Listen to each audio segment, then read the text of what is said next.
In Kenya, Kibera is known for being the largest urban slum in sub-Saharan Africa, characterized by poverty, poor sanitation and overcrowding. However, many people are unaware that Kibera was not always a slum. The first settlers were not even Kenyans, and now those settlers are demanding to be recognized as the rightful owners of that part of Nairobi. The sprawling tin roofs of the Kibera slum in Nairobi stretches for miles across a vast area of land just 5 kilometers from the city center.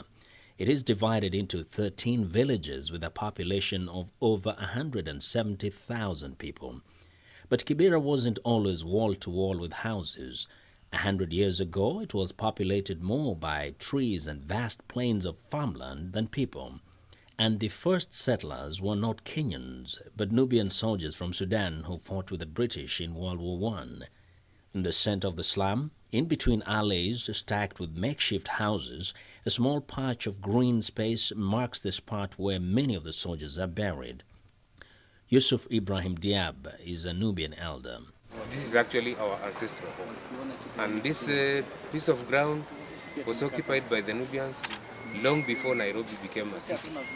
The community was given the land as a form of compensation by the British colonial powers, but they never officially received the title deeds to the land.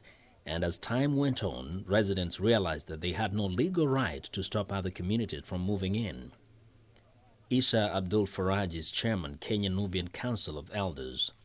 World War II was definitely in the offing, and part of this was intended also to galvanize loyalty of the Nubian soldiers. You have to give them something to show that it's worthwhile. So we must not lose sight of that. Although after victory, this was completely forgotten by the powers that be. A map of Kenya from the 1930s details the vast area of land that was allocated to the community.